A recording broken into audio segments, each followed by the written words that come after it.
At one time, I was homeless. Instead of going home every night, there was no home to go to. Life at home was very difficult. I grew up being abused. I lost my belt. I lost respect. I embarrassed my family. My vision was pretty much non-existent. I was able to just about scrape by the medicals. When I come out, I have supreme confidence, but I'm scared to death. I'm afraid of everything.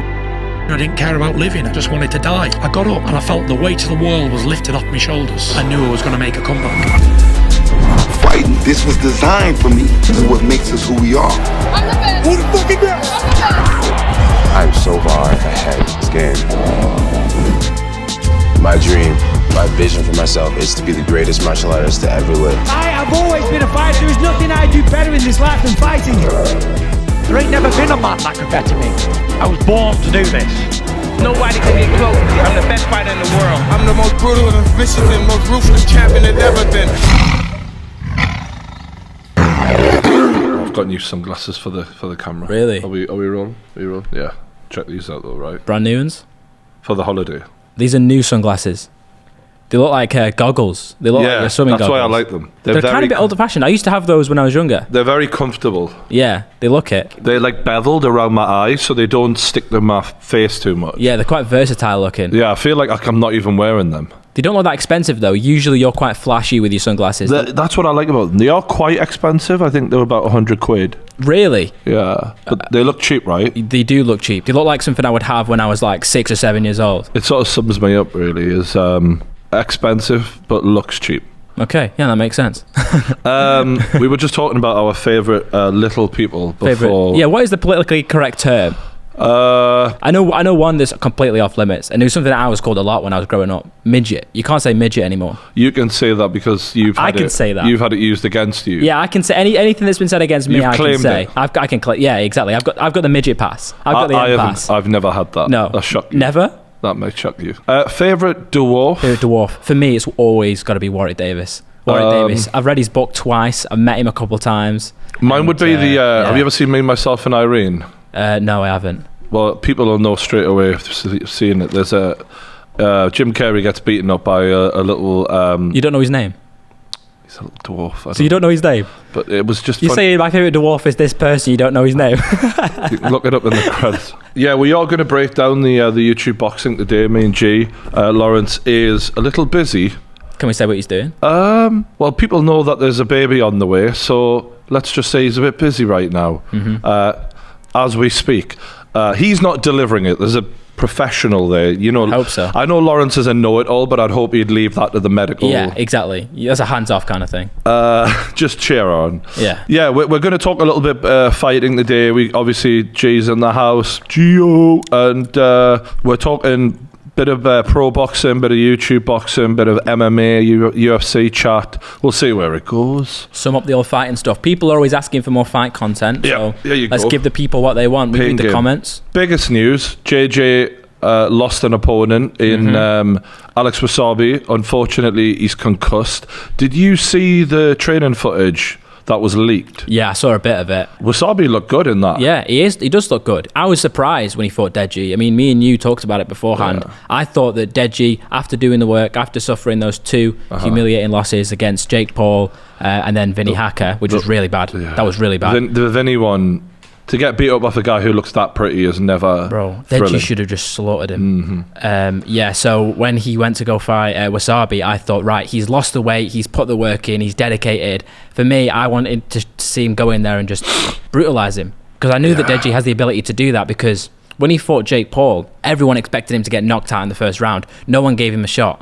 All the success that Deji had in that first fight was a surprise to everyone. So I was there in Manchester Arena, obviously you were there commentating, and the biggest moment of that night, if people remember, the biggest cheer, bigger than anything in the main event, was after the first round, when on the big screen they showed Jake Paul's face as he was sat in his corner, full of blood, with his nose busted. Everyone was like, oh my god, Deji is doing it. And the love that people had for Deji that night, like that was, even though obviously KSI Logan Paul 1 was the main event and it was such a great fight, that felt like the people's moment there. And Deji, even though he lost, he won the respect of everyone. He peaked at that moment. Yeah. His career has never ever been that. That was his best performance. No, but his whole career peaked in that one moment. Yeah. And I don't mean that in a nasty way. It's just the reality of it was, I think that he did better than he thought he was going to do, and everyone else, and therefore he got lazy. And yeah, I agree. I think he has that in him. Everyone's commented on it who knows him way better than I do. So this isn't me speaking. This is the people who know him best. Yeah. And obviously Vinny Hacker, he didn't even try. Clearly turned up overweight, out of shape. And the team he had around him as well. I mean, you guys covered it on True News. They were a joke. Mate, they were a joke. They were a joke. It was like, it was like lads abroad, but just like happened to be doing a boxing match while they were there. Like it was as if the holiday had been booked and went, should we just, while we're at it, we'll do a fight. There was a trip, yeah. And then when Deji's girlfriend got in, and she was like coming down the road. Oh my God. Deji's wearing the Mai Tais. The whole thing, the more I think about it, then he took the knee in the middle of the fight. I can't remember who said it, but recently someone said the game plan was obviously in that fight, we're going to take him out in the first round. So as soon as the first round finished, Deji's like, right, what do I do now? And his team are like, we've got no plan. They didn't expect to get to that point. Yeah. Look, there's no way he fought Jake Paul and didn't learn how to jog and get in shape. So he knew what he had to do. He just didn't do it. Yeah. The Wassabi one, he was better in terms of his shape. There's this kid who's been training him called Daly, who clearly knows enough to get him in shape and to do the right thing. But mentally, he bottled it in that fight. As soon as he felt the punches of Alex Wassabi, he didn't want to know. Do you think that's what it was? Like the fact that Alex Wassabi had like punch power? So what ended up happening, from what I remember of that fight, and I didn't watch it that long ago, was at first he was trying to open up, but the minute he did, Wassabi was countering him. So every time he threw first, Wassabi being the bigger man and the quicker, longer, rangier guy, he fired back, and Deji ended up just not throwing. He gave up in that fight. And that's something that, as a trainer, this Daly lad is going to have to drill into him coming into the fight against Fuzi, which I think is weirdly now the main event. Definitely is the main because event. of what's happened to KSI's main event. But yeah, he gave up mentally in that fight. He was just trying to avoid getting hit. That was all he was doing. Yeah. And I think Daly now will know if that is happening in round one, you need to scream at him and you need to slap him around and be like, bro, this is you have 4 losses in here if you lose this.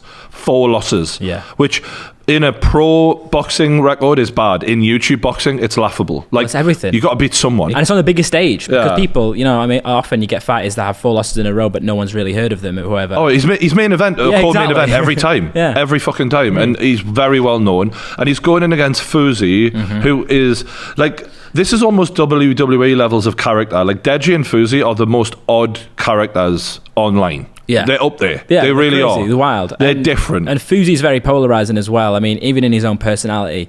I mean, he probably divides himself. Like Genuinely. There's 2 different versions of Fuzi that we've seen in the last few years, right? Like, there's the overweight lunatic. Yeah. Then there's this new guy who's focused, who's shredded, who's all about his mental health and isn't bullshit. Fully dedicated. Yeah. But actually, if you look at like Fuzi's history, I followed him for quite a few years. He's actually gone back and forth quite a few times. There's always times where he shreds down, gets into shape, he's super determined, and then he'll go off the rails a little bit. I'm not saying that Fuzi's going to go back off the rails, but it's like... No, but you can imagine. But the Fuzi that's going to turn up on August 27th against Deji is the most dangerous version of Fuzi, which is fully dedicated, shredded. You've seen some of his pad work and things like that. And that version of Fuzi is not the one that got battered around by Slim. It's one that, in my opinion, is going to quite easily deal with Deji. And now, going back to what you said before about Deji fighting and giving up against Wassabi, I think potentially that could have happened, but for me, what I saw against Wassabi was fear. I saw Deji being scared. I think those last few fights, it was gassing out, because in his last few fights he's gassed out, and that's one of the biggest reasons why he lost. If you remember how he fought against Jake and Vinny in those early rounds, it was hell to leather. He didn't care. He was using the fact that he actually has a bit of size to him. I think we even described him going into in that first round against Vinny Hacker as almost like a Derek Chisora type. He obviously didn't really have the technical ability, but he'll go in there, throw shots very similar to his brother, and if he catches you, he's going to hurt you. I think it's 50-50. I think there was half scared of gassing and half getting punched. Did not enjoy that. No.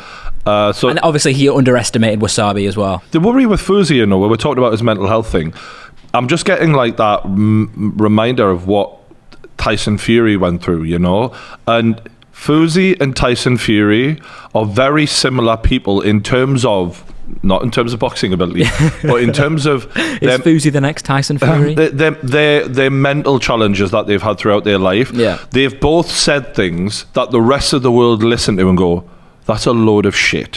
You remember when he said Drake was going to turn up? He did a whole event. Like, it's very similar to some of the things Tyson Fury comes out with. And what I'm saying is, some people, they can become too focused, too obsessed for their own good, that there's burnout. Yeah. And that's the worry with Fuzi is, after this night, I hope that he has a new goal. Because people like him, they always need a goal. But back to the fight, the things I like about Fuzi is when he fought Slim, and Slim was clearly the better boxer, clearly had the cardio, Fuzi was out of shape, and jabbing Fuzi's head off was Slim, but Fuzi actually showed a lot of determination. He showed a lot of heart. So he didn't show what Deji showed in his last fight.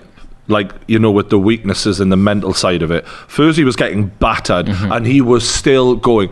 And a lot of people were like making jokes, but personally, I had a lot of respect for him because I thought, you know what, you're in front of all those people on a shit show event, no glory in it. It was awful. And you are getting battered and you are trying. It kept walking forward as well. So that's the worry if you're coaching Deji coming into this, is you've got a guy who's mentally strong, who's battle tested, who can take a beating and keep coming forward, something Deji hasn't done yet, aside from the Jake Paul one, but that was years ago now, and eventually gave up in that fight as well. So whereas Fuzi is mentally strong, but he's going to be in shape to go round after round after round.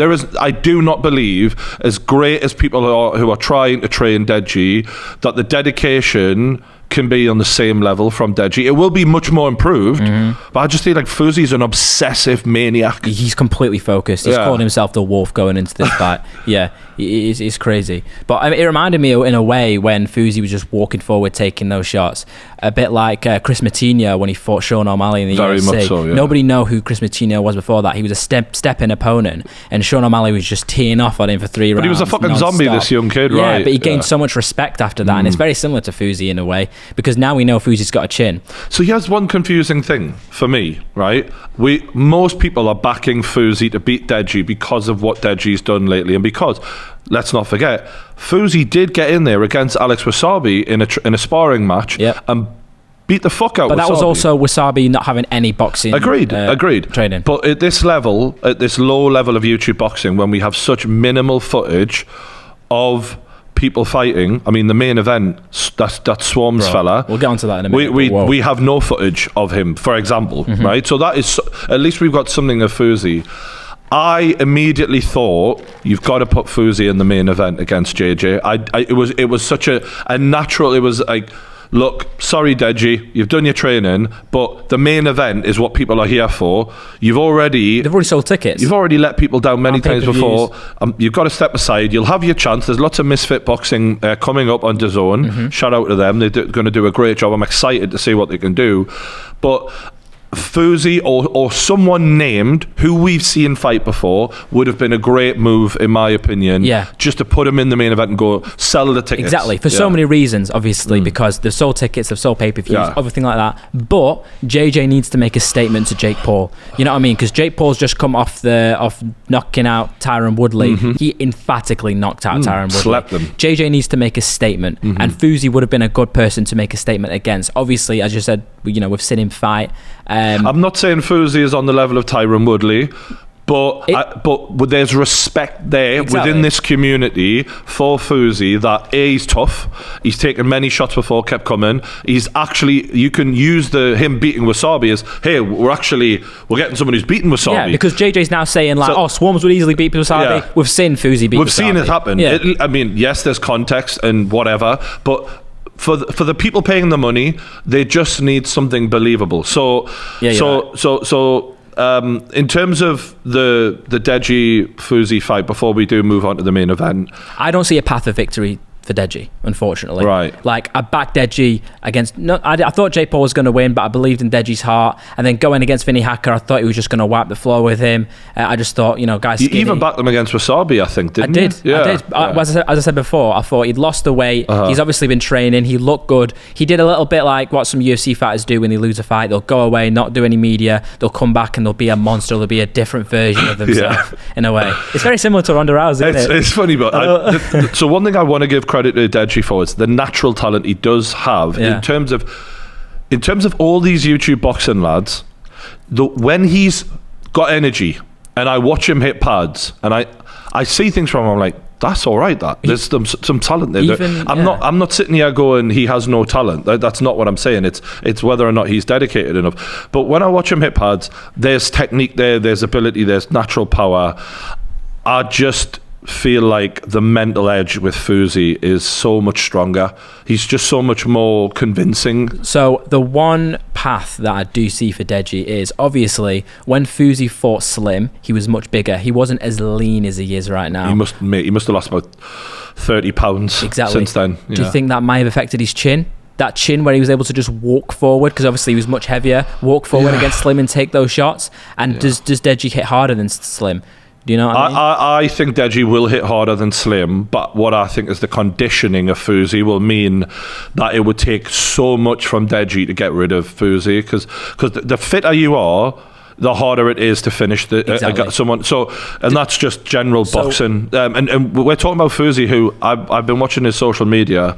Like, last few months he's been like, yeah, I'm just going to go and belt out 10 miles. Like, it's nothing. Yeah, bro, he's so switched on right now. He's like on a different level. And that was like 2 months ago. He was just doing like 10Ks like they were nothing. Bro, so you can't outbox him. Deji can't go in there with the idea that he's going to outbox Fuzi. Yeah. He has to go in there with the same mentality as he had against Vinny in the first round. Hell for leather. I'm going to pressure this guy, Shizori, rough him up. Exactly, maintain it. As the shorter guy with the shorter arms as well. Like, Fuzi's going to have an advantage in the reach. Exactly. He needs to just go in there, not try and outbox him, but just try and really rough him up and catch him with a big shot and make Fuzi pay for all those pounds that he's lost. Do you know what Fuzi needs to do? Fast pace. Yeah. I'm coming out the gate and I'm going to make Deji's cardio. I'm going to test that to the limit. In that first round, if I'm Fuzi, I'm going, I can push the pace on you more than you can do to me. Yeah. So the quicker I go, the quicker you're gonna drown. Basically. Exactly. Moving on to the main event, right? Through no fault of KSI's, and I feel like he's been given a bit of a rough ride this week. Alex Wassabi's pulled out. Concussion? Is that the official reason behind why he's pulled out? And you can see the kid's been sparring hard. Like, we've seen the clip of that. So I genuinely don't think he's pulled out of fear. He hasn't given that off at all. So I hope we see it. Actually, I hope that we do get this fight, because I think JJ could do with a few quick back-to-back fights just to get the ring rust off, and that's what this is all about. And it makes sense. The storyline's there. Obviously, he beat JJ, so Jake Paul's beat Deji. Yeah. So the storyline makes sense. The storyline's still there, but I think collectively, the whole internet, when the opponent was announced, were surprised. What was your thoughts? I thought it was a joke. You sent the graphic into the chat, and I was like, oh, this is a fan-made poster. Obviously, because the guy, it looked like he'd just been edited in really quickly. I had no idea who he was. Have you seen the meme where they're bursting through the door to take... waking up Swarmz and he finds out he's fighting JJ. I saw another meme someone posted where it looked like, when he said, oh, Swarmz just delivered my Deliveroo. So had you heard of this kid before? I promise, hand on heart, I'd never heard of Swarmz in my life before. So I'm not the best person to ask, because I remember the track that they did together when JJ released that track, but I didn't know who that guy was, because I'm not a fucking grime artist fucking fan. I don't really know what the fuck I'm looking at all the time. Yeah. But my first thought was, could they have got someone who was known in the industry, who we've seen fight before? So Austin McBroom at that point didn't have a fight. Could they have made an offer? Everyone's had cancelled. Paul, Austin McBroom. I knew Jake wasn't going to happen, because they want to build up the Jake, and that's a smart move. And of course, it would be very dumb for them to take that off the cuff just to try and prove a point. But maybe a McBroom, maybe Taylor Holder, maybe Bryce Hall. Yeah. Those type of characters. And then obviously you've got Faiz Temper, who was without an opponent, who had a very good showing against Kenny. Halal Ham. I mean, Salt Pappy even. Oh, yeah. Salt Pappy actually looks like a really decent boxer for his last fight. For a chubby guy. Yeah. He moves well. He's already on the card. You could have taken anyone from the card and pulled him up. Or Fuzi pushing him up. Idubs as well. The guy who fought Idubs, Dr. Mike. iDubbbz was so underrated, by the way. I actually messaged him and I was like, you know what? You have talent. Yeah. Like, he was in there with a really difficult guy. He showed heart, power. I want to see more iDubbbz in Misfit Boxing, like, when they do that. So the point of all this conversation we're having right now is YouTube boxing has grown to the point where there is so many names that you can pick from because everyone's desperate to get in the ring to main event, and KSI is the number one guy. Obviously, Jake Paul's on his own path doing his own thing, but in the JJ, YouTube boxing world, yes, because of the way Logan went with Mayweather, Jake's now fighting pro fighters. That is the lottery ticket. That is the golden ticket to be able to fight JJ on a main event. And at last minute, you can call your price, probably. Exactly. Putting him I in bet there. your iDubbbz would have said yes. Exactly. He's a game motherfucker. You'd think, right, who wants it? And you'd have so many people being like, me. Swarmz. Swarmz was the best it could get. This is the thing, right? So here's the problem. He might be a hard man. He might be tough as fuck. But we have no idea, though. That's the only issue. So to sell this fight, I'm thinking, I'm commentating this, so I want to know more. I went on YouTube and I just searched Swarmz boxing. You know, there's nothing. Bro, we're bone dry. But that's the thing. YouTube boxing, when it started, when back in the day when it was Joe Weller versus Theo and Joe Weller KSI, it was all about who would win if this big YouTuber fought this big YouTuber, and that was the appeal. And then they did the big event, KSI, Logan Paul, Jake Paul, Deji. Boxing ability never really came into it because it wasn't about boxing ability. You know what I mean? If anything, the more scrappy it looks, the better. Now, hence, like, Gabe became a fan favorite. Yeah, exactly. Like, obviously, when Swarmz was announced, people were disappointed, mainly because nobody knew who he was, and it also takes away from that original idea of the biggest names fighting each other, because Swarmz is not a big name at all. Like, no one's ever heard of him. But then obviously the justification from JJ's side and obviously JJ's team side was, well, he's a better opponent and he's more technically advanced and things like that. Nobody cares about these things. Right, people want to see JJ fight a big name that we've all heard of. And if there's a storyline there, great. But ultimately, no one has heard of Swarmz, so it's like, nobody cares that he could be Wassabi. Did you watch the manager of JJ explaining it? Mams. Yeah, it was a very interesting video because he was there in a vest, sat on a throne. Now, if I was... Hey, there's nothing wrong with a vest. Come on, listen, now. I've been actually doing a bit of research on this, Mams. Do you know he is quite famous and he's been famous for a long time? So he was in a music video. He's a musician. He was on TMZ back in the day. He knocked someone out in the street, and he had a music video featuring Mila Kunis and a few other very famous females. Yeah. Anyways, so this Mams Taylor has been around the scene for a long time. Which is how he manages JJ, obviously. Yeah. But I was quite interested when I saw that video because if I wanted to make a serious video clearing things up, the last thing I would do is put on a vest and sit on a throne. Mams, I'm sorry. No, I think he's a great... Obviously, he knows what he's doing. Yeah. But... It seemed a bit odd. I think the internet's already came with a few of those memes about how... the sale of the fight was based on him being late to see JJ and stuff like that. It's oh no, that was the worst. So he was trying to build the storyline. I don't think he'd consulted with JJ beforehand because they may have had a bit of a thing in their group chat or whatever where they've gone, listen, no one's happy, we need to try and sell this fight. All right, we need to build a storyline. We had the Wassabi beat Deji in the previous one. What can we say? And then Mams comes out and goes, so one time they were meant to have a scheduled appointment and he was 3 hours late and this made JJ livid. He wanted to take his head off. And combining that with the lack of anyone in the influencer arena knowing who this guy is, and then us having zero boxing knowledge of this guy, it's a hard sell. I don't know what we're getting. Like, this is the thing, right? Is in boxing, you have to be careful, right? You have to have people who know how to box in there when you haven't got the head guards and all of the rest of it. Of course. And they will, you know, they're fighting pro rules by my understanding. Like, at JJ, it looks sharp. JJ, it looks in the best shape of his life. I have never seen him look anywhere near what he looks. Shredded. And I've got no doubt we're seeing a new and improved version. That's clear as day. JJ could fucking kill this kid, right? And you know what's funny about this? Yeah. This is a DAZN pay-per-view. Fair play, right? Hey, it's a good thing Eddie Hearn's not front and centre of this, because Jesus Christ. He'd be having a baby right now, wouldn't he? He'd be freaking the fuck out. Imagine Eddie Hearn trying to promote Swarmz. Swarmz, one thing I'll give Swarmz is he made a video. I saw that. And it was quite funny, and I thought, okay, so there's a bit of character and banter there. He's no YouTuber though, is he? You could see it was a rapper trying to do his best version of a YouTuber, and This guy, who can blame him? He's probably been made an offer. He's like, fuck it, I ain't got it. But oh no, it's great for looking him. at his flat, he could do with extra cash. No, I'm joking. I'm joking. This guy might knock me out for this.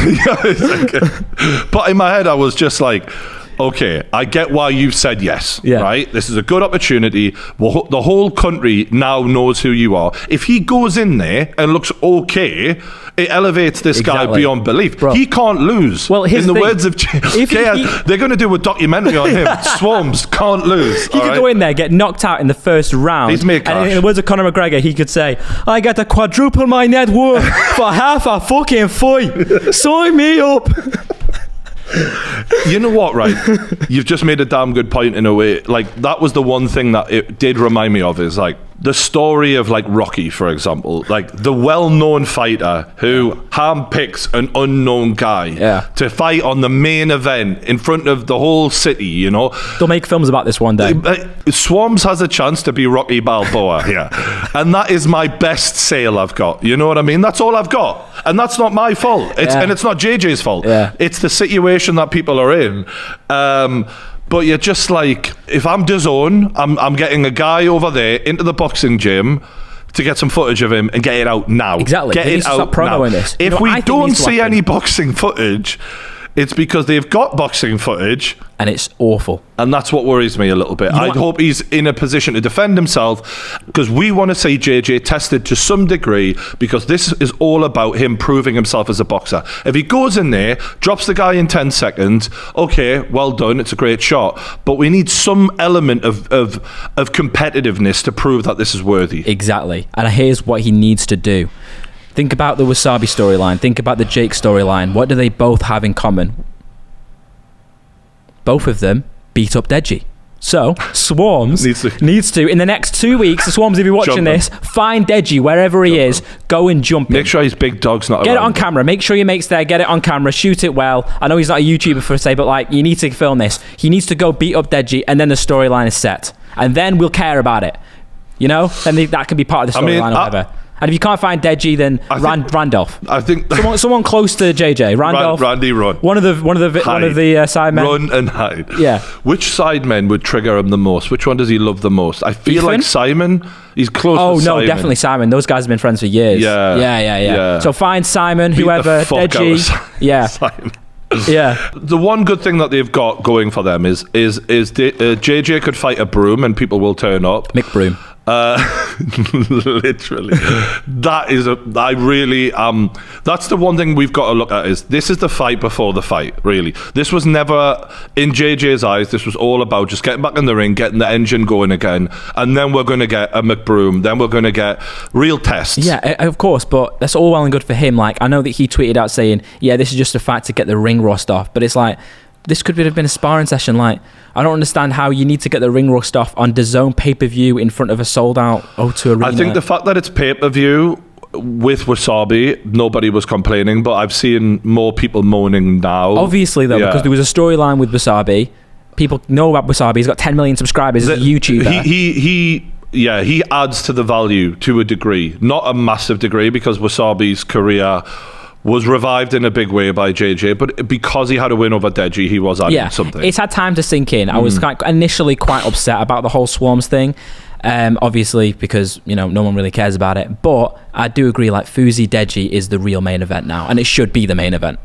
Like, people are far more excited for that fight than they are for this KSI Swarmz. Because if Swarmz wins, what does that do for YouTube boxing? Do you know the saddest bit about all of this? I do. Logan Paul versus Swarmz. I do feel for Deji, because if there's one thing that this was all about, was taking the pressure off Deji. Like, he'd been in so many big fights where it was like, now you've got to win. It was like, okay, now he's the underdog. He's not the main event. It should be fine. And it's like, all of a sudden, it's like, like the pressure. That's just the Millionaire soundtrack's just playing. I know. Well, Swarmz eventually will go and fight Mayweather, and that will be YouTube boxing, and that's how it will go. Good old Floyd. The thing is that we want to look back in years to come at this whole YouTube boxing era and be like, and then there was KSI Joe Weller, KSI Logan Paul 2, Logan Paul goes and fights Mayweather, and then Jake goes and knocks out UFC champions, and then JJ fought Swarmz, and then, you know what I mean? Like, it just feels like it's like a step back, man. There's been a little bit of JJ and Joe Weller again getting a little bit prickly. I wouldn't mind that as a sequel. Obviously, Joe Weller's not been training, so it wouldn't really make sense. Yeah. But I think I wouldn't mind seeing that fight run back now. For the nostalgia value of it. I think that would have...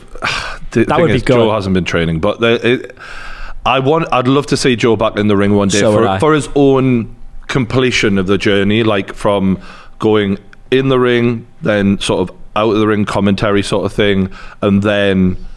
You know what's funny? One of the best YouTube call-outs of all time never actually came to fruition, and that was when Anison Gibb just beat Swingler, and he's like, Joe Weller! What did he say? Good. It's on! Yeah, you on the next event! And then Joe Weller's there like doing the whole WWE. I loved it. He goes, guess what, Anison Gibb? It's on!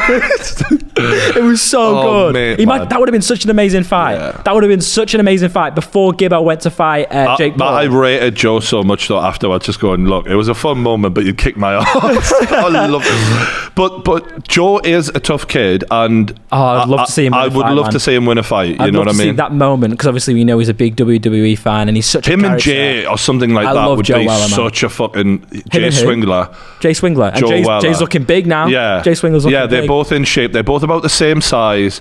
That would be a dream fight. Wow. For me. I don't think I've ever seen anyone sort of suggest that. So yeah, Jay Swingler, Joe Weller. They're both great characters. They're both fun. They're both like athletic. Yeah. That'd be great. I'd fucking love that. I mean, if Misfits is going to carry on, they need a main event for the next one. Yeah. And that is a main event. Oh, that's a main event, isn't it? Yeah. You're welcome. And do you remember Johnny Nelson? He said he was going to train Joe Weller. Good old Johnny Nelson. Yeah. Did you hear him the other day saying he could beat Usyk in his prime? I was like, Johnny, are you all right? Johnny, calm down, Johnny. We're going to get on to Usyk AJ later on, but there's a few other fights happening that night. We have Kenny versus FaZe Sensei. Very interesting. Yeah.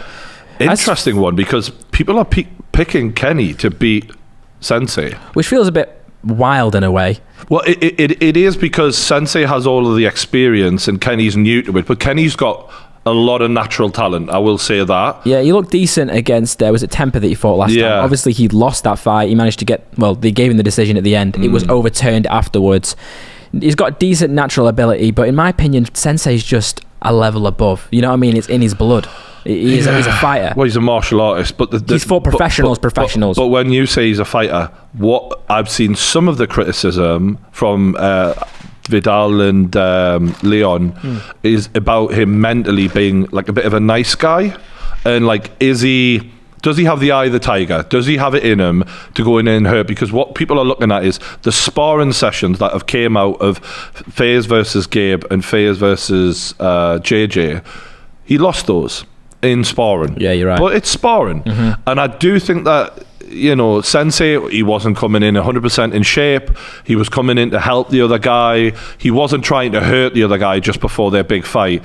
I think he had a little something that he was holding back, maybe. I don't think he was given his 100%, I remember he looked really good against Overt Flow. I don't know if that's his name. Do you remember when he came with the liver shot? It was the only proper finish on that card. And he had the eye of the tiger then. If we're talking about eye of the tiger... The problem is it's like Overt Flow wasn't a real test in the sense that he's a martial artist, but he's not a striker. Of course. It's that Ben Askren thing, isn't it? Yeah, I think Sensei on a full training camp is going to look very different. I think you're right. He's holding something back, and the guy's name's Sensei, bro. I think he's going to give. Do you know what he's been? I watched him and Wade chat about it, and he great said, podcast, by the way. Yeah, shout out to the boys on the breakdown. He said, I'm going to go in there and I want to fucking have fireworks. I want to go after it. I want to punch up. I don't want a striking boxing thing. I want to go in there and get into it straight out. And that was for me like, okay, you've had just about enough of people talking about, because JJ picked him to lose it, and I think it's a good motivating factor. Oh, he wants to prove. I'm the fucking martial artist, because I don't know if you know from memory, I believe he was one of the people who helped train Temper. Oh yeah, and Temper is now viewed as like one of the best, the best guys. I mean, I thought the temper against Kenny, he looked showed really good. He I showed a lot underestimated of him before that. composure, a use of the jab, a use of the reach. He was quick as he well. Looked great, and him versus Slim is a fantastic fight. Yeah, definitely.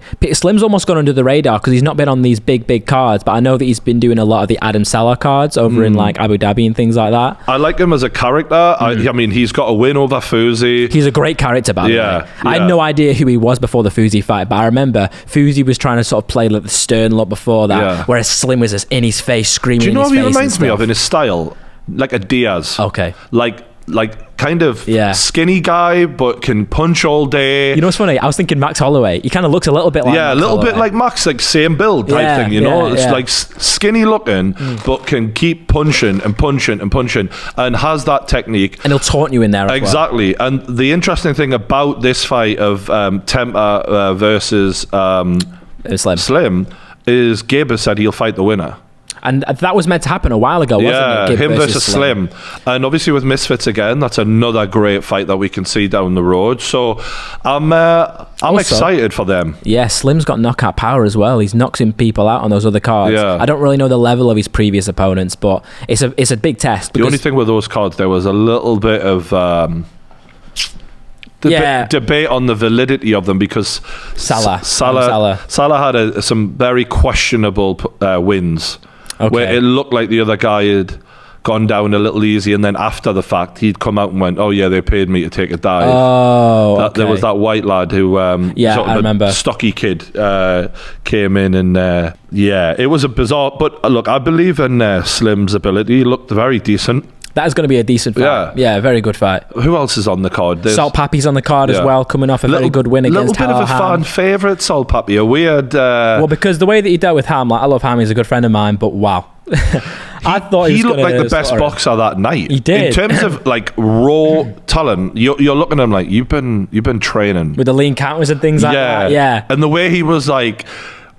He was taunting. It had the confidence of someone who's been in the ring for many years, to some degree. He's definitely trained boxing. Yeah, he knows what he's doing. Without a doubt. Yeah. It reminded me of like a pro versus a novice. It did look like that. Yeah. And obviously, and Ham as well. He isn't a pushover. Like he's had a couple of fights before. He used to box when he was younger. He'd lost a lot of weight for that fight. I know. Also, he was doing it for a good cause. He was fighting with cancer. He put a funny tweet out the other day. So for those of you who don't know, Ham, he fought Salt Papi on the last card. He loses that fight, but the whole time he had cancer.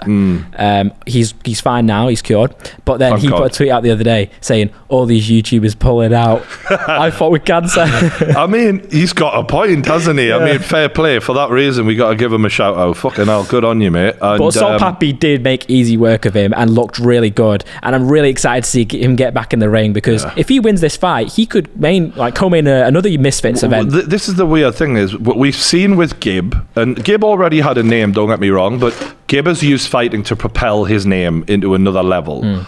And we're going to see other YouTubers do that. But we're also going to see the flip side, where other YouTubers go from having a level of clout and credit to getting fucked up and being embarrassed. You know what I mean? We could see that. You know what's funny? Whenever there's like a big YouTube event, whether it's like KSI Logan Paul or like KSI Joe Weller, there's always like, I'm gonna ruin your career. I'm gonna end your career. No, you're gonna lose all your subscribers. No one's gonna care about you. You're a meme. I don't think there's really been a YouTuber that's lost a fight and then suffered. Their career suffered as a result of that. I would, unless they stop making videos completely. Like obviously Deji, since he's been boxing, he's not really made many videos, so his channel's naturally gone down. But like Logan, for instance, obviously it's Logan Paul, but he lost to JJ, and his channel has only gone from strength to strength. I think some people have wanted to see more from Joe Weller since his first fight. Oh yeah. I think in terms of the breaks he took of his own decision. But yeah, I agree. I think at this level, you shouldn't be scared of losing. No. Not for your reputation, because you've got more bravery and balls getting in there. There's way more upside. Yeah. And that's why I'm thinking, like, when there was the position open. Look at Deji, man. Yeah, exactly. Deji's had humiliating defeats, and it hasn't hurt him in any way, really. Exactly. But this is the new way on YouTube with boxing at the moment to sort of make a name for yourself. Yeah. And that's why it's still going back to the Swarmz thing. It confuses me when that position came open. It's like, right, we need someone to fight KSI as the main event. Who can we get? I'm not disappointed in Swarmz. Swarmz is a guy taking it, why wouldn't he? I'm disappointed that other people did not want that. Yeah. Other people who want to be in that position outside of Jake Paul, I don't think that there was any real desire shown to get on that fucking card. Exactly. You'd think someone like it. Do you remember Vitaly, who fought in the last swing against that Christian Hamby? Yeah. Even someone like him. Yeah. So that's the thing. Like nowadays, if you really want to make a name for yourself on YouTube, get in the boxing ring. Like Assault Pappy now, if he wins this fight, you can imagine his subscribers on TikTok or YouTube will go up tremendously. Yeah. I mean, like many people, I'd never heard of the guy. And Neither had I. And now I'm like, this guy's wild. Exactly. He's a personality. You can get in there, show your boxing. Entertainer. Exactly. And it doesn't matter about boxing skill as well. You just go in there and just make a name for yourself, and that's the best thing about this whole YouTube boxing fiasco. Oh, they've done a new poster for him. Thank God. Has he got his shirt off in this one? Kind of. I must admit, I'm not. I seen him sitting down on his couch. He didn't look ready. No, he's definitely not ready. He doesn't look like he's in shape. Like JJ looks like he's ready for Love Island. I know. And this fella looks like he's ready to. It's going to be in the arena that night, and when people are watching at home, it's going to be the big build up to Deji Fuzi. That'll be the peak, and then after that, it will sort of just go down.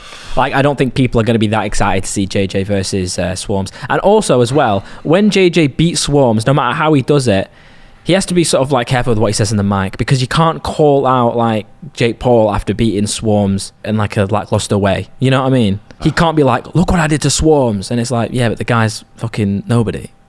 That's the issue, unfortunately. Unless we see Swarmz show early on some real ability. As the rounds go on as well, it gets worse and worse looking for JJ. Well, I think that's one thing we've kind of got to give JJ credit for, is it's a lose-lose. Like, there isn't really... And he's admitted that himself. Yeah. He said, I'd rather take a small L now to get a big W later on. And I think that's admirable, because basically it's more risk than reward. Yeah. What is there? There's very little reward here for JJ. So I think the fact that the show is carrying on for the fans is fair. Mm-hmm. You know what I mean? I've got to give him credit for that, but I just hope that this guy is prepared. And as you said before, it's the element of the unknown. We don't know what's going to happen, because we have no idea about this guy. It's actually a little bit like the Joe Weller JJ fight. If you remember, before that, we had no idea what Joe Weller was going to look like, because we hadn't seen anything of him apart from him on the bike. Yeah. So in that way, it's kind of exciting, because it's interesting. Like, if Swarmz looks good, then ultimately we're like, oh wow. But then if he wins, I want to see, and I mean this from a purely non-sexual way, I want to see him with his shirt off. Oh, sorry. I'm good from the waist up. Imagine if Swarmz wins and he knocks out JJ in a round. God, he could say whatever the fuck he wants.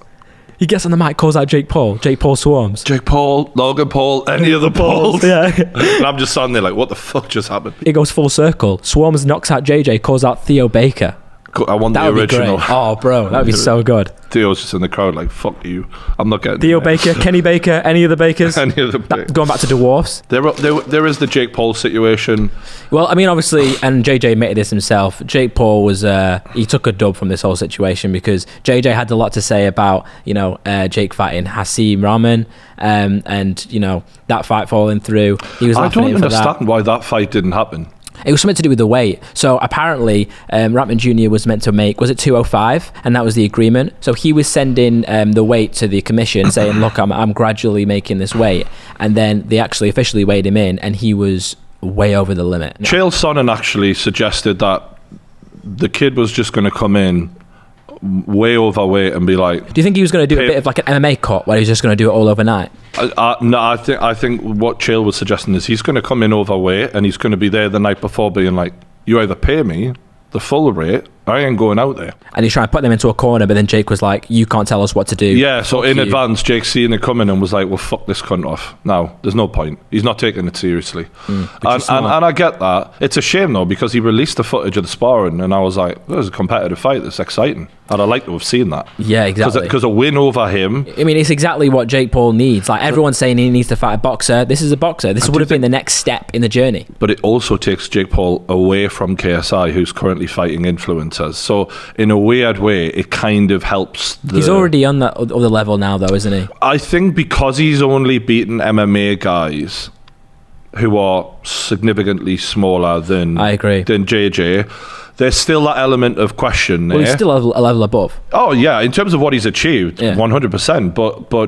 But what I'm saying is, if JJ goes in there and looks unbelievable, even against a guy who we have no idea what the hell is turning up, the questions are there, the excitement is there. And that we're like, okay, JJ knocked someone out, because JJ hasn't really done the knockout yet, like in terms of his actual fighting, you know what I mean? Like, we've seen it in training, but... Have we seen JJ knock someone out in training? Yeah, I don't know if you remember. Oh, that was a long time ago. Yeah, Wasn't that in the Joe Weller camp? Yeah, it was, yeah. Okay, so that was... Yeah, exactly. a long time ago. So that's what I'm talking about, is we need a knockout, we need a flash knockout, we need something spectacular. Yeah. And that'll get the tongues wagging and everyone interested. So Jake Paul calls out JJ. When the fight first gets cancelled between Wassabi, Jake's like, listen, I'll come to London, you be the A side, whatever you want, I will take whatever this you're paying Alex, I'll take that. Exactly. And then obviously JJ was like, no. And I don't blame him. Like, people were saying, oh, JJ's ducking him, JJ's scared. Bro, I wouldn't take that fight either. Not being scared or anything, but it's a case of Jake's a different level right now. Obviously, you said before, business-wise, it doesn't make sense. For many different reasons, it doesn't make sense. If they do this right, they could make a fucking fortune as well. It was Jake Paul just trying in a clever... It was a clever move in his sense, because he's thinking, this guy is just coming back. I'm razor sharp right now. Yeah. We're not in a similar position. I'm going to have a massive advantage. And I get why... Jake would have won. Handedly would have won. Probably, yeah. Yeah, most likely would have won, but Jake knew that this is the perfect opportunity. I'm already a level above, but it doesn't make sense. It's not what I want. I want to see both guys... at their best, much like what you want from the highest level in boxing. We don't want Tyson Fury fighting Anthony Joshua after a long layoff. We want him now to fight Anthony Joshua or Usyk. So yeah, I get it. I think JJ handled it perfectly, actually. Obviously, they went back and forth on Twitter, and JJ said, listen, winner take all. That's the thing. So then JJ, for those who don't know, said, Jake Paul, let's fucking do this next year. I'm going to send you a contract, Wembley Stadium, winner takes all. Let's do it. I really hope they don't do winner takes all. And then Jake comes back and says, you've got to admit I'm the better boxer, and then we'll make it happen. JJ was like, fuck it, you're the better boxer, let's do it. And I like that. It's ballsy from both of them. It's like, we're finally going to put the end to all of this. I don't think they should do winner take all. I think why not? Jake loves a bet, doesn't he? In a way, it will be the most amazing thing. You know what's funny though? But they both are bringing so much to the table that they both deserve to. This is the type of fight that is like life changing. Oh, of course. Even for these guys, it will be like probably whatever they're worth. It'll probably earn them half of that again. This is the Mayweather McGregor of YouTube. 100%. It's the be all and end all. You don't get bigger than this. And there's a rematch. Oh, is a rematch closing there as well? Well, no, I'm just... of course, yeah. Whoever wins is a rematch. Dude, there was a rematch for Alex Wassabi if he won. Oh, really? Yeah. So there'll be a rematch between these two. No matter what happens, even if it's a draw, because we saw it with KSI Logan Paul. But yeah, winner takes all. There's going to be a few people that have their say in that. I'm pretty sure KSI's manager and Jake's manager. Liam. Don't be fucking stupid. Exactly, Liam's. We're all getting a piece of this pie. Exactly. Thank you very much. And that's the problem with why top level boxing is the mess that it's in. Actually, is all the people at the table eating off the plate, which is one thing I've actually enjoyed about how quickly YouTube boxing seems to get made. By comparison, it does. Obviously, we had so many fights scheduled this summer. It was meant to be the summer of YouTube fights, and all of them have either been cancelled or postponed or changed. So it's Gibbs coming back to fight Austin next month. Is that actually confirmed next month? So the same thing, everything, September. Staples Center, everything. Okay, cool. Because he's been cleared. I know that he had some sort of brain injury or something. Well, it wasn't an injury. Suspected. He went to a doctor who wasn't the normal doctor, and that doctor, I think, was being overly cautious. Whereas the normal doctor was just like, yeah, you're fine. It wasn't a big deal. It's quite interesting. Apparently, you'd think these medicals would have been done like far in advance. So according to, I watched the Rill and Wills podcast, and Vidal and Leon said something about Gabe going to an easy to get to doctor instead of the one he should have went to. Oh, Gabo. It just made us laugh. We were having a laugh. I don't know if we can put this in, but we were having a laugh about Gib, the idea of him going to the doctors to get his brain checked. Oh my God. And he's like, I'm fine, lad. I'm mental. You got me cleared. I think I go fight McBroom. He's like, just clear me now, lad. Yeah, I fucking love Gib, mate. I can't wait to see him back in the ring because he looks so good. Like, he put a photo on a week before he was meant to go out. Bro, he's looking great. and he's so. I can't wait to see him fight again. And obviously, he looks so good against Holder. He's someone else that's benefited massively from YouTube boxing. So you know what? I think the potential for Gabe, although he doesn't have a natural enemy in the way Jake and JJ do, he's loved by the people, isn't he? I think that there's something there with him where he could squeeze his way into a big fight again. Yeah, of course. He could main. Well, he was. I know he's made an event. That's why I suggested Logan. I was like, Gabe's actually a good fight for you. A very challenging fight. Logan and Jake and all those will always look over Gabe because of how easily Jake was meant to deal with him. I get that, but I just think in time, I think Gabe will show his quality. Exactly. No, he already has against Holder. But here's the thing: Gabe is best when he is the underdog and when he is underestimated, like against Taylor Holder. If you remember, everyone was saying he has no chance against Taylor Holder because Taylor was bigger, and then people were still blinded by that Jake Paul loss. People don't realise how good Gabe is, and Gabe is going to prove again when whoever he fights next. I think he batters McBroom. I don't think it's even a competition. Really? I think he absolutely annihilates him because McBroom, in my opinion, well, obviously he beat Bryce Hall, but Bryce Hall was absolute dog shit. No, I'm being honest. No, it's so true, man. Yeah, he looks so bad. But Big Brew, technically, he was okay. Bryce Hall did. Bryce is... I actually like Bryce as a character in this whole thing. Yeah. He's very necessary, and I want to see him... Super necessary. Yeah, I want to see him in the ring again because...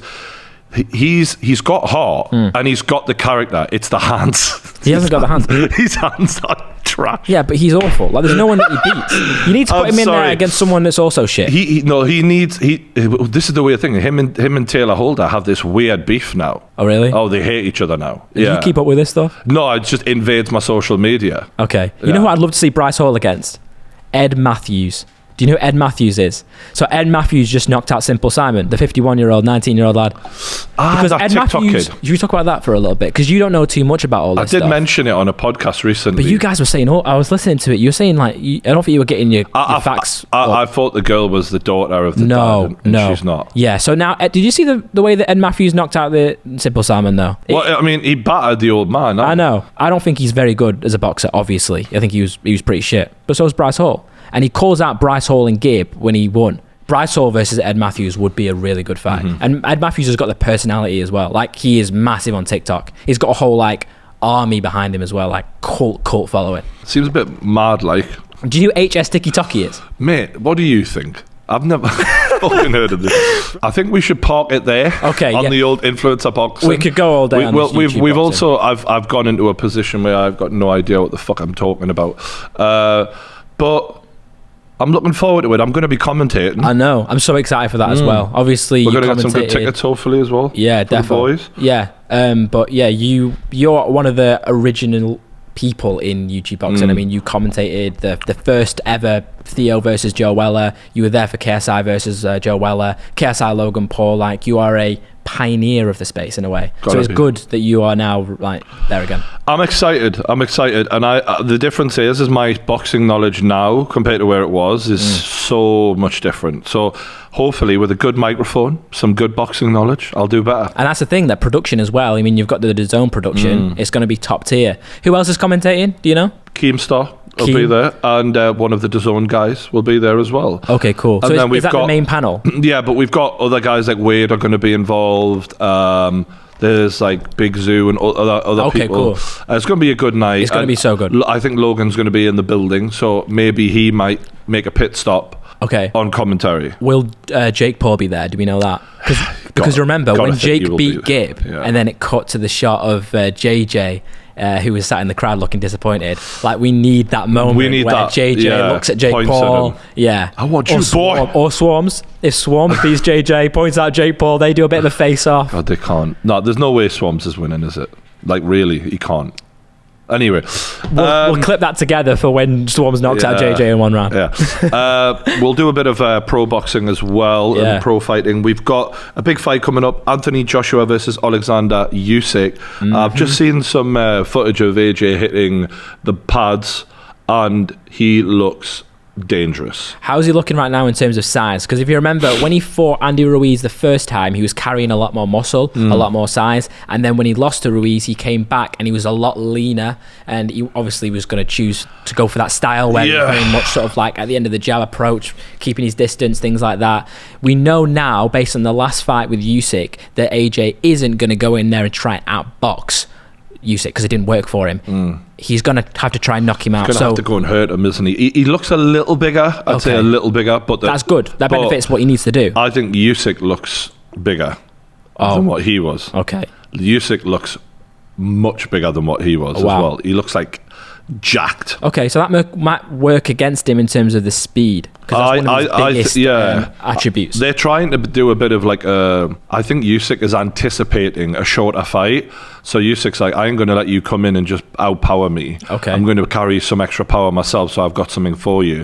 Because the game plan's quite obvious from AJ, isn't it? Like, go in there and knock him out. Well, it's to go in there and to not try and punch with him in terms of accuracy. So like if you look at the first fight, AJ is trying to land perfect shots on the chin of Usyk. Yeah. And Usyk's head's like a fucking all over the shop. His you know angles, what I mean? Yeah, he's moving everything. his feet constantly, he's moving his head constantly. So when AJ is trying to land that perfect shot, he has no hope of really connecting to the way we've seen him do it with other people. Yeah. When you've got plodders in the heavyweight division who are nothing like Usyk. So I think he's going to go in there and try and hit him to the body. There's a lot of body shots in the training I've watched. Okay. And the one thing that did get a reaction, or the one or two things that was in there, was the body shots to Usyk. They did back him up a little bit. There was an end of a round where you could see Usyk walking off a bit like...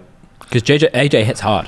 Very hard. Very, very, very hard. Like one of the hardest punchers in boxing, actually. And he also knows how to gradually break you down. He's not common for AJ to get that one punch knockout, but with like the likes of like Dillian White and Pulev and Povetkin, like he knows how to wear you down. Yeah, he grinds you out. But the problem that AJ has got is what he usually does is he picks a round early on, third or fourth, and he'll go in and try and tear you up a bit. Yeah. And then he'll go, okay, I took a bit out of you. Off. Get my gas tank back. 3 rounds later, go in again, like he did with was it Povetkin, Pulev rather as well. Yeah. He did that with Pulev especially. There was that heavy onslaught. Then he took the 4 rounds off. Then he belted him at the end. Because he was there for the taking in the early rounds. Absolutely. You can't do that against Usyk because you can't give rounds up against Usyk. And he realised that when he lost his belts last time. Absolutely. Because basically, for those who didn't see the fight, Usyk came in and stole the first 4 rounds. I think AJ took rounds 5 and 6 and 8. And I gave everything else to Usyk. So it was 9-3. Yeah. Which is a washout. You know what I mean? It wasn't close, as much as the commentators were trying to make it close. One of the main things I noticed about that fight, because I've watched it back about 10 times now, is the trainer. Oh, McCracken. Right. McCracken. There's the chat in the corner, right? And I've never known anything like this before because I hang out with fucking pro boxers. I know the crack, and they're telling me like, when you have a kid come into the corner and sit down, you give him a second to breathe, give him a drink of water, you tell him 1 or 2 things. You know what I mean? Not like a whole boatload of instructions. He's not going to be able to digest a lot in a minute. And the amount of things Rob McCracken is saying. It's like, step on your jab, AJ, side to side. Like you could see the panic within Rob McCracken through the amount of he's like telling him how to like drive a car. You know what I mean? God. He's doing everything for him in his head, and you can't do that. You can't program AJ. In the fight, it needs to be similar to what John Kavanagh said when he came on the podcast. Like all that has been sort of like drilled in already to the fighter. It's just a little like 1-2. Like I'll have a 1 positive, 1 negative. That's it. You can't go do this, do that, because it's going to overwhelm AJ. And when you're dealing with someone like Usyk, you've got to make sure that you are completely focused. And I think the thing with AJ was you have to give AJ that confidence and that inner belief within him. Like you have to help him with that. That's the thing that he, in my opinion, lacks the most as a fighter. I look at him, I think you have everything.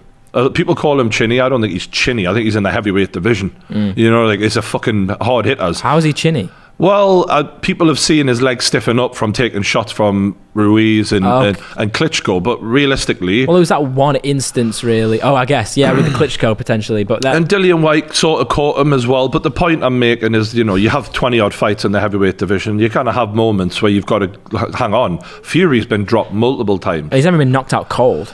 Exactly. It's not like Deontay Wilder. But it was the state of mind that's failed him in the Ruiz one fight, and also in, I don't know if you remember in that first Ruiz where he's like, why am I feeling like this? Yeah, he didn't even know what the shot was. It wasn't good. So, no. But he obviously underestimated Ruiz, and he also got caught with a lucky punch from the gods. Yeah.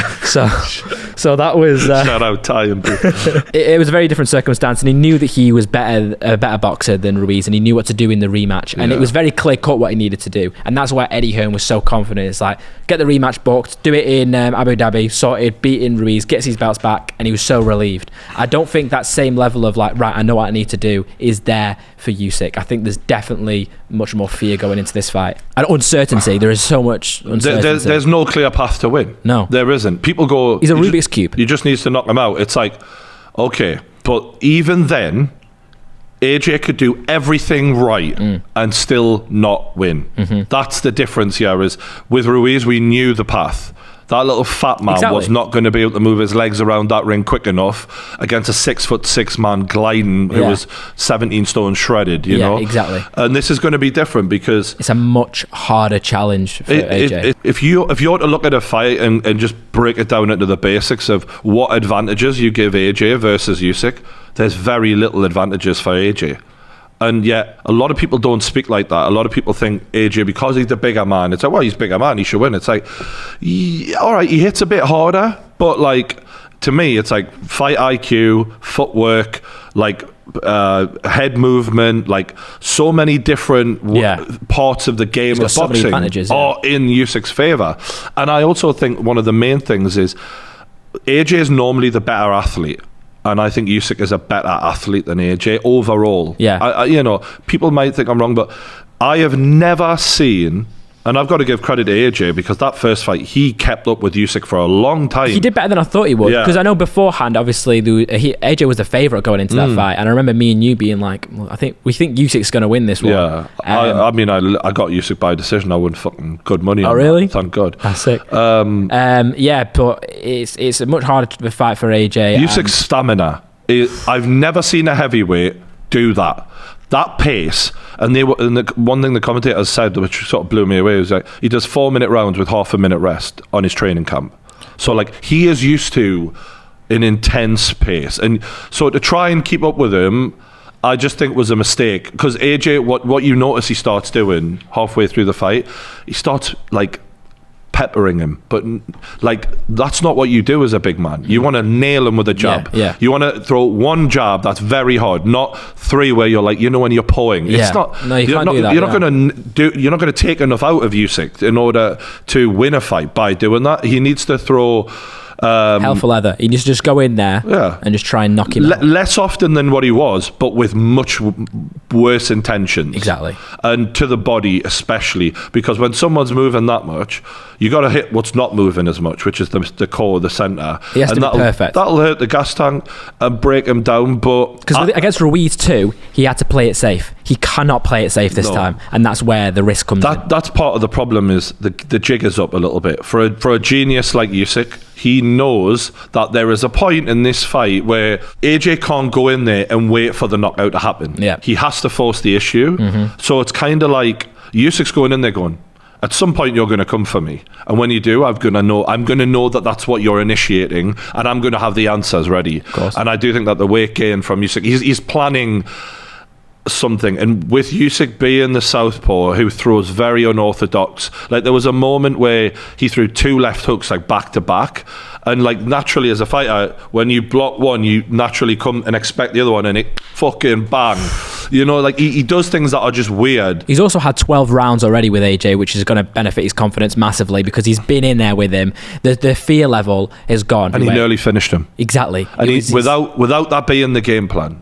So the main thing for me when I look at this fight is AJ has to pull the trigger at some point, and when he does, if he doesn't get Usyk out of there is no way that he'll make another 4 rounds to recover the way he does with everybody else. Exactly. And that's where Usyk will go, okay, you've had yours, now I'm going to get mine in.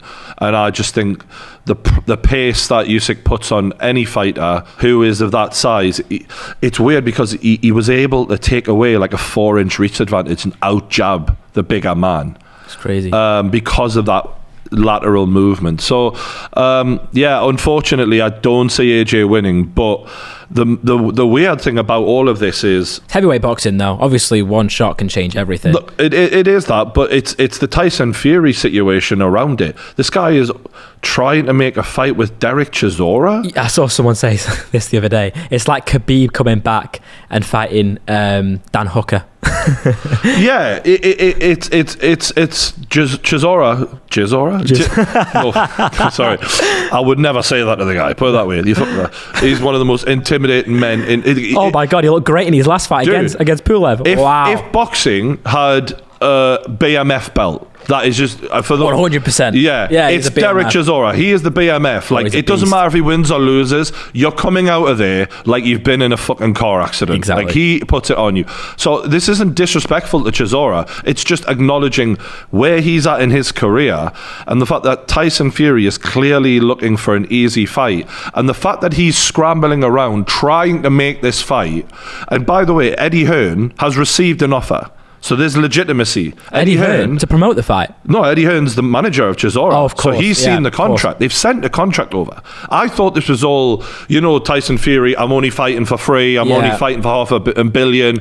Oh, I want Derek Chisora. It's the first heavyweight trilogy that's happened. Two heavyweight trilogy fights. Yeah. He's actually made an offer. So there's some seriousness around this. Has Chisora called out Fury? Or is it just Fury that's decided to Chisora?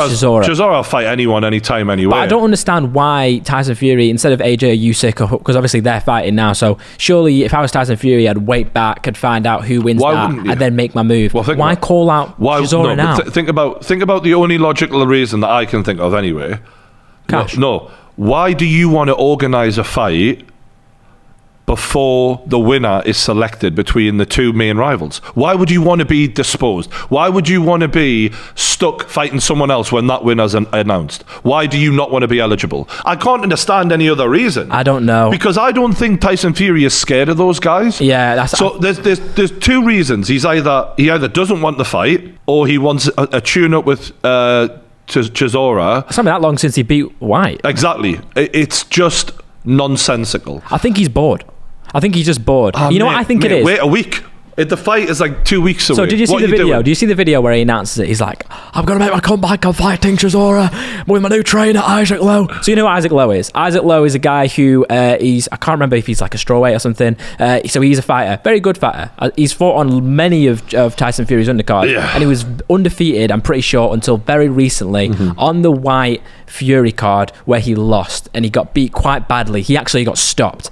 And I feel like what's happened, I may be wrong, but this is what I got from the video, is he's lost his fight recently. He's probably a bit down in the dumps. He's a very good friend of Tyson. Tyson's put his arm around him and said, listen, Isaac, I'm going to make my comeback and you're going to be my trainer. So he's done a video. People need to start saying no. Yeah, exactly. So he's done this video where he keeps saying, my new trainer, Isaac. And Isaac just sat there like... I have no idea what the fuck is going on in Tyson Fury's mind anymore. I don't think anybody has ever known, ever.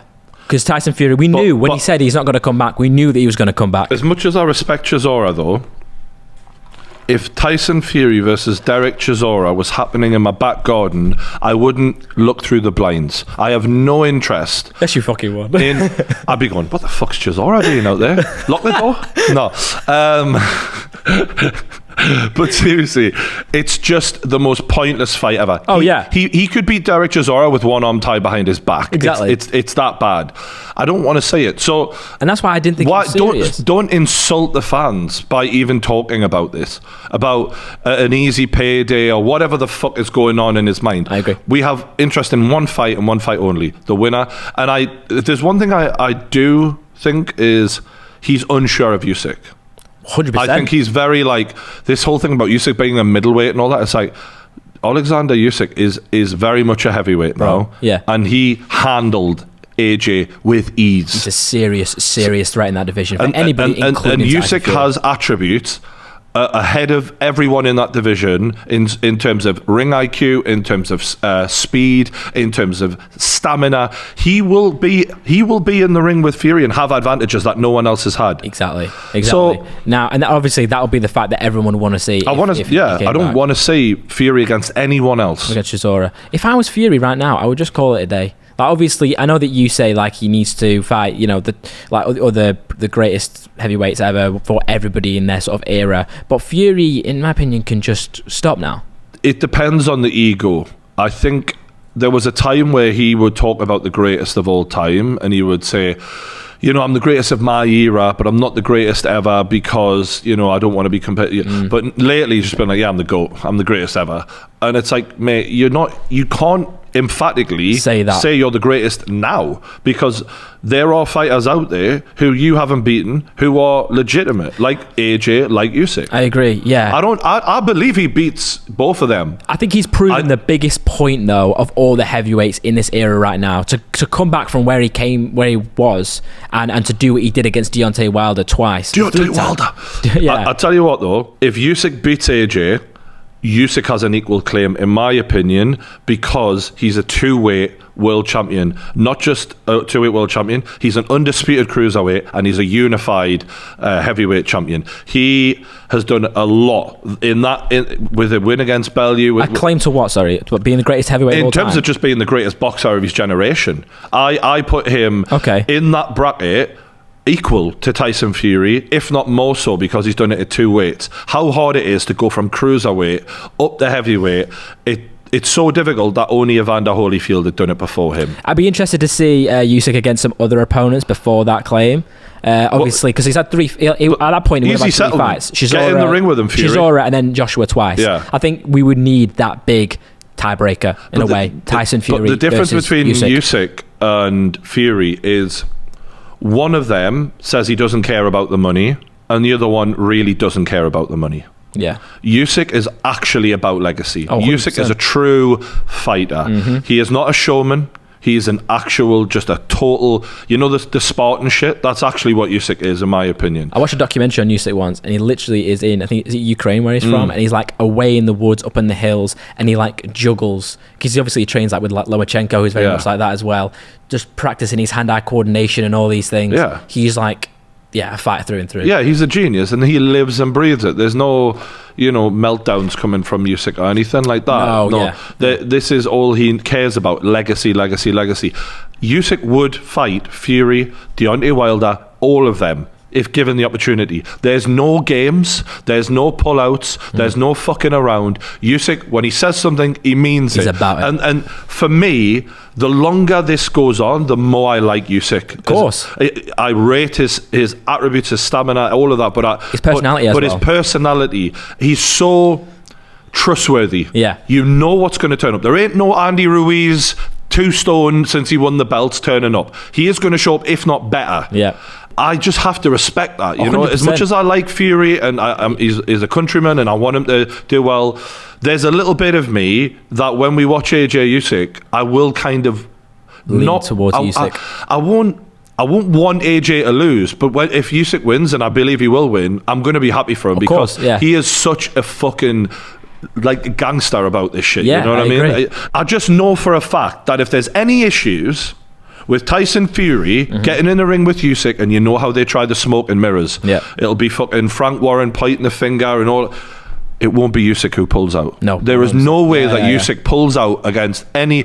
He is as good as his word. There's not a doubt in my mind. He's game bred. I don't want to. Yeah. Game bred Usyk, mate. Interestingly, I like that. I don't know if you saw this, but when Tyson Fury made the announcement video saying he was fighting Chisora and Isaac Lowe was his trainer, his old trainer, well, I say old, recently, Sugar Hill Stewart, he responded and with like basic, I can't remember exactly what he said, but it was very much along the lines of fucking hell. I'd love to see how this goes.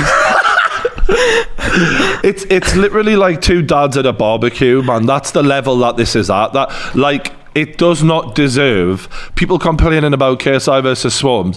That is it. It's way less than that. You know what I mean? Like, I don't want to say it. We've seen it twice. It cleared it up. What part of the boxing community are like, that'll really settle it once and for all? It is. It's literally like Khabib coming back and fighting Dan Hooker. Don't sell us a pile of shit. Exactly. And try and expect us to buy it, you know? So I think that Tyson's had so much love from the boxing community in the last few years, but there are, and he's earned it with blood, sweat and tears, but there are groans starting. There are like, what the fuck? Like, and I'm feeling it myself. This whole 500 million thing. I mean, you might as well say billion at this rate. It's bullshit. And then I want to fight on free TV. I want to fight Chisora. He loves the limelight, doesn't he? No, but this is the thing, though, is like... He doesn't need to box for that.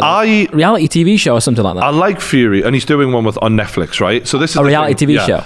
I don't give a fuck about money. No. I'm a Spartan. Oh my God. And it's like, but this is the problem with Fury. You can't take his word for anything, and that's what I like about Usyk. He's a man of his word. Whereas with Fury, everything he says, you have to go, could mean anything. This exactly. But he's when you say you're a fighter, you're a Spartan, and there is no doubt he is that. But he is not just that. No. And when he says, "I don't care about the money," it's like, why do you go on tour and do every fucking arena in the fucking country? Why have you got 3 autobiographies when you've got 1 life?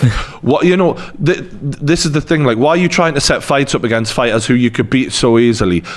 It's a cash grab. All of it is a cash grab. Of course. So when he says he doesn't care about money, it's the biggest pile of shit I've ever heard in my life. I love Tyson Fury, but the guy, and we know this, having been on the podcast, he is full of contradictions. I mean, and part of that's intriguing and exciting, but don't expect us to.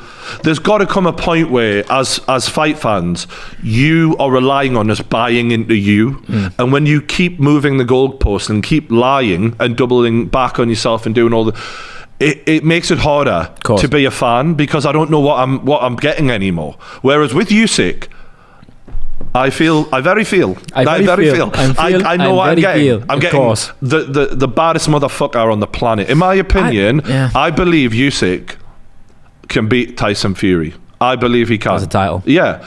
So, just saying. I think you take Tyson Fury way too seriously. I just take him with a pinch of salt. No, but this is the point, though. Is it's you're getting heated about him, though. It's more that I'm calling you out, Tyson. At this rate, he might fucking take that fight. Geordie. I'm definitely not calling you out.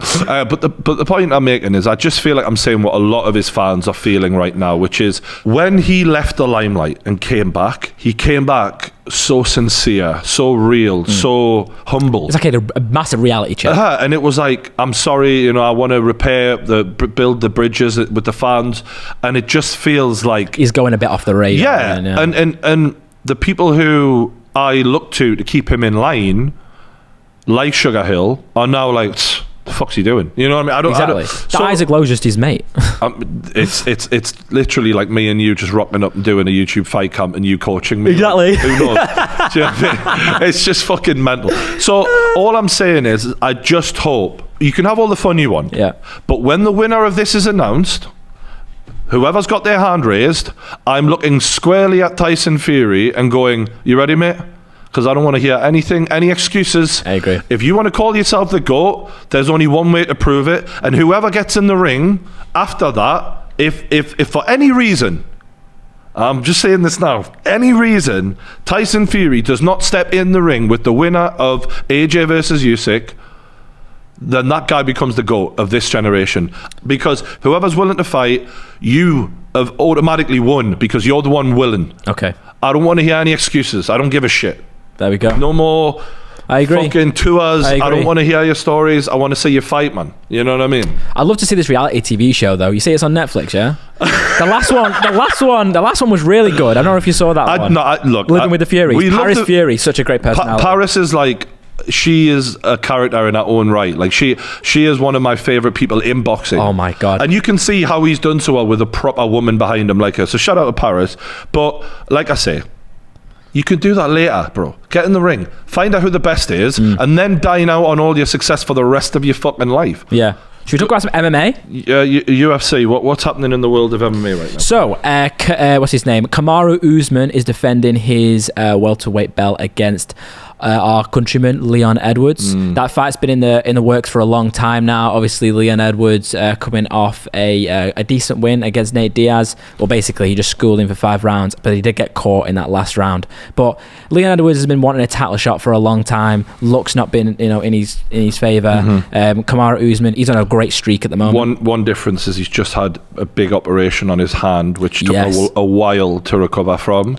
So there is a little bit of a worry there, is because that right hand was his money maker for a good while there. Only recently, obviously Usman fundamentally is a wrestler, but he's fallen in love with his hands a lot recently because he's knocking people out. Like he knocked out Burns, he dropped Colby multiple times, and he absolutely flattered out cold Masvidal, which nobody. If you can flatline Masvidal, and Nate Diaz can rock Leon Edwards, sorry. There's no reason why Usman can't kill Leon Edwards. So Leon's going to have to be quick and on his game. I know he's a great striker. He is really high level. He's the most technical striker that Usman's fought in a long time because Burns is a wrestler, Colby is a wrestler, Masvidal's a striker, but he's not a technical striker. He's more of a volume striker. And also, Masvidal never belonged in the top level of the welterweight Leon's division. a sharpshooter, yeah. I think Masvidal's street style is effective, but Leon is another level. I agree.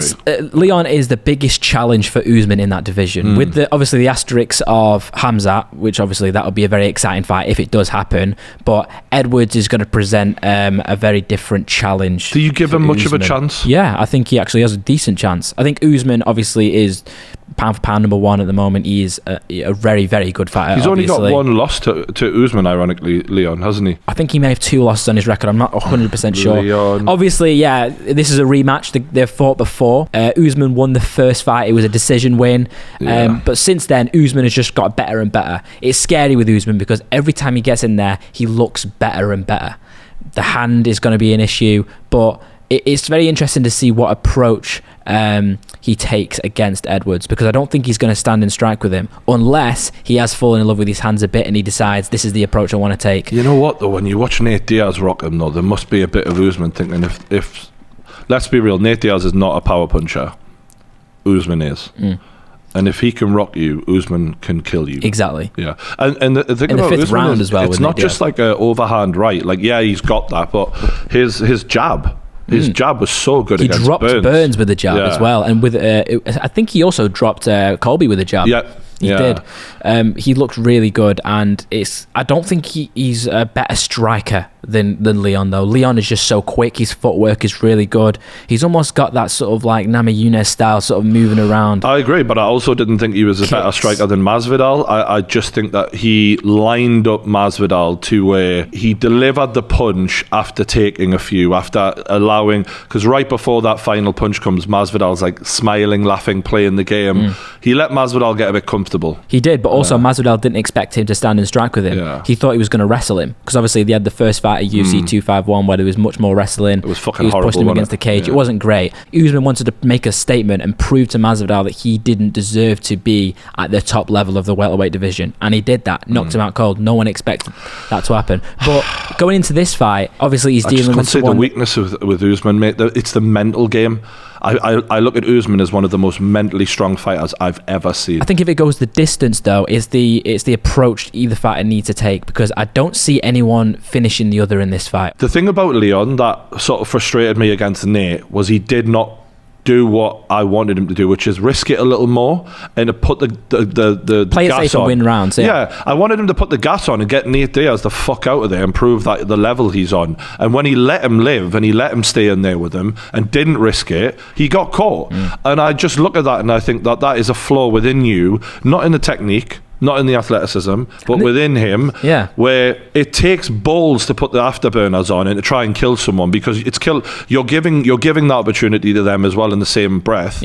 And Usman has a side to him that makes him a champion mentally, and I haven't seen that from Leon yet. I haven't seen I've seen a very accurate, clever, technical striker, but I have not seen the killer. And to me, with the level of ferocity that Colby Covington brought to the table twice, that didn't get rid of him. With what Usman has seen in Gilbert Burns, we've seen Gilbert Burns gave Khamzat hell on earth, and yet he knew Usman better than he knew Khamzat, and yet Usman took him apart. They trained together for years. The way I look at Usman, he is champions tested here. Like, he has passed every test, no matter how hard, no matter how injured, whatever he was going through.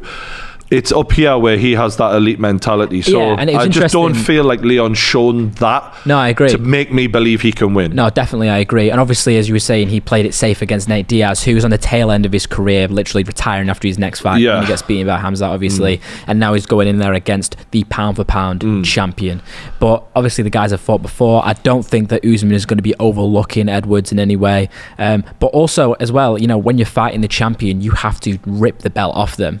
And when you've got the pound-for-pound number one, someone that makes the UFC a lot of money, Edwards is going to have to do a lot and really win each round.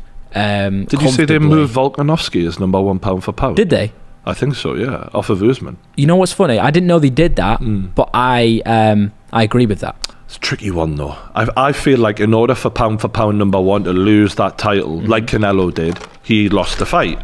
For me, if you look at the battles Usman's had and the names he's beaten, and it's not that I don't rate... What names? Give me the names. I think Colby Covington is as well-rounded a fighter as in the UFC. Definitely. That's a star. Top level. I think Gilbert Burns is very high level. Okay. The way he dragged Khamzat into deep water has proved I agree. that. I think recently he's really proven himself, yeah. Yeah.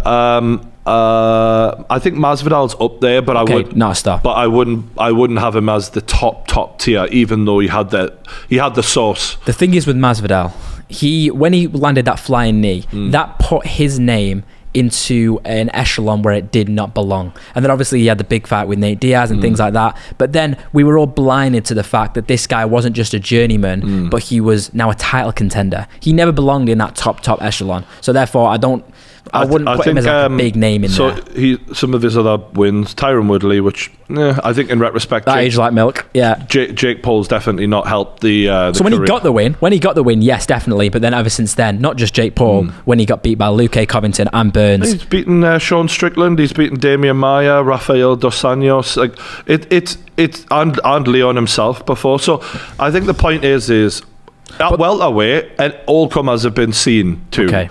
Whereas we're going years back, by the way, with some of those other wins. Yeah, I look at what... And obviously they weren't emphatic wins, he was basically getting decisions all the time and things like that. Max Holloway, for me, while I rate him highly, I don't have him on the level of Colby at all. Really? Nah. I think he's just, as a striker, he's just so good. Yeah, he is. He is a very good fighter. I just think that the dimensions and the intensity and the will to win that Colby brings is... I view Colby as just an unofficial champion. If Usman wasn't here, Colby's that man. Okay, I agree. I look at Max, whereas I see more vulnerabilities in Max's game than what I see in Colby. But that's by the by. I just felt like, regardless, it's not trying to take away anything from Volkanovski. He's a quality fighter, and he's definitely pound for pound is bullshit anyway to me. But to just take that title off Usman when he hasn't lost was ridiculous. So one way I would justify having Volkanovski as number one is, as you say, if Usman didn't exist, Colby would be the champion. Now, if you look at the featherweight division, if Volkanovski didn't exist, it'd probably be Max Holloway. So if you get those four fighters, if you look at the distance between Usman and Colby in terms of level, they're actually almost the same. Yeah, I get. Whereas Volkanovski has just proven against Max Holloway. Obviously, they had a few close fights, but he has just proven why he deserves to be pound for pound against Holloway in the last fight. What you mean because there's such a gap? Bro, he just absolutely annihilated him for every single round. Okay, so on the flip side, I just think that the welterweight division is more stacked than featherweight, and one of the reasons for that is the average man, the average sized geezer walking down the street, is in that welterweight, middleweight height range. So I feel like you're going to just naturally get a more in-depth talent pool gravitating. Yeah, of course. And I think that... it's the most stacked division in the UFC. And I think Colby, Kamzat, like there's just such great names in that division. But yeah, I agree though with Volkanovski, in my opinion, just recently, obviously the way that he comfortably dealt with Korean Zombie and then coming back only a few months later to beat Max Holloway, someone that's given him his hardest fights in his career, and to be able to beat him in the way that he did, just comfortably beat him over 5 rounds. Let's not forget last year as well, the amazing fight with Brian Ortega, where it looked multiple times like he was going to be stopped, and he managed to leave him in a pool of his own blood. Like after that 3rd round, after he was almost finished, Ortega had to be helped to the stool by his corner. One thing you can say about that fight, Ortega did give him some big problems. He did, and maybe bigger problems than what Usman's been in at times. But only multiple times. But here's the thing, though. Sorry, I didn't. Here's the thing with Volkanovski, though. Volkanovski battered Ortega. Question for you about Volkanovski: can he win the belt at lightweight? Because to me, if he does that, then the argument is a very strong argument. Whereas it depends. Now, obviously, so there's a lightweight title fight that's scheduled between Islam Makhachev and Charles Oliveira. I never really rated Charles Oliveira that highly, obviously, because the guy, he lost to Donald Cerrone. I mean, if you look at he's beatable. Yeah, exactly. And I thought that when him versus Michael Chandler happened, I thought Chandler was going to beat him. Obviously, he knocks out Chandler. No one expects him to do that. And then he goes and fights Poirier. And then we're thinking, Poirier's proven he's a great fighter. He's just knocked out McGregor twice, basically. He beats Poirier easily. 2nd round, 3rd round. And then he goes against Gaethje, and that was the real test. It was like, right, Gaethje's a tough customer. Yeah. Against Chandler, he looked so good. And against Ferguson, when he just annihilates Ferguson, we had this idea that Gaethje was like a top level guy. He submits him in less than 30 seconds or whatever it was. It was so good, he made Khabib's win against Gaethje look less impressive. And now we've gone from sort of like overlooking Charles Oliveira to going, is he better than Khabib? So can Volkanovski win the belt at lightweight? Do you know what it is? Very tough. The size of Charles as well. He's a big lightweight, and actually Volkanovski isn't even a big featherweight. So that's... And also, you know, Ortega, let's give him credit, like T-City, like he is a great submission specialist, but I don't think he's on the jiu-jitsu level of Charles Oliveira. And this is the Oliveira era. The Oliveira era we're in right now. And I think it would be very hard for Volkanovski to win that belt. And I think there's good fights for him in the lightweight division if he decides to move up, but jumping straight for a title shot, I think it's going to be tough. But then against Makhachev, I'd give him a better chance. Because I also think that Makhachev's going to beat Oliveira. Yeah. Makhachev is, by the way, huge for a lightweight. Have you ever seen a photo of him next to Usman? He's much bigger than Usman. Yeah, he's a big guy. It's crazy. The lightweight division is so exciting, man. Michael Chandler apparently is going to be fighting Dustin Poirier. That's going to be such an exciting fight. That's so fun. You know what's funny? Take McGregor out of the equation. We've got so many amazing fights in that division. We don't even need McGregor right now. McGregor's on his fucking boat having some sunshine. Exactly. And that's where he should stay. Yeah, you know, 100%, because the UFC is on fire right now. There's so many exciting fights being made. He's got no business in there with these guys anymore. No. Truthfully. No. You can't be sunning it up on the yacht for fucking months on end of the year. Yeah. For the last fuck knows how long, and then jump back in with these savages. Especially in the divisions that he wants to go into, like lightweight and welterweight. No. He's fucked. It's going to be very tough for him. I think the Chandler fight would have been good, because I think Chandler is a winnable fight for him. I think he has... Style-wise, I hear what you're saying. I think 2016 Conor McGregor finishes today's Michael Chandler in less than 2 rounds. It's a Chad Mendes style matchup. Exactly. Very similar. Or Eddie Alvarez. He's got the same shit. Build style. He's made for that. And that may be one of the few fights that is winnable, but generally speaking, Gaethje, Poirier... Gaethje would be a very tough fight for McGregor now. Even worse, obviously, Makhachev. I think Charles actually, stylistically, is more of a competitive matchup, but still, I would not fancy it. I think Charles knows exactly what he would need to do, and he would do it very quickly, like he did against Gaethje. He didn't want to stand in the pocket with Gaethje and trade with him. He was like, the first opportunity I get to take him down or drop him, whatever, I'm taking his back and I'm taking him out of there. Yeah. I'm proving I'm the champion. And exactly. I've enjoyed this chat. It's been great. Big shout out to you. I think it's flown by. We've covered a lot here. Big love to Gio. We'll get him back on the paying game. You know what we need to do? We need to do more knockouts, bro. We need to get, because people love doing the knockout streams. Yeah, we need more knockout sponsorships, I tell you. Any brand that's watching this, fucking any betting company, whatever, we need sponsors for the knockout, because we need to watch the UFC events every week, because there's someone missing, bro. Like the Amanda Nunes Martinez versus Juliana Pena just happened. I think the only reason as well is because the UFC's on so fucking late. It's a pain in the arse. Fuck it. But I'm up. Let's watch him. Yeah, you're right. We need to do more. Big love to Gio. Don't forget, follow the boy on all his socials. I'll put that in the description. And thanks, mate. Appreciate it. No worries. I've enjoyed it. Don't forget the like button, subscribe. Thanks for watching, and we'll see you later.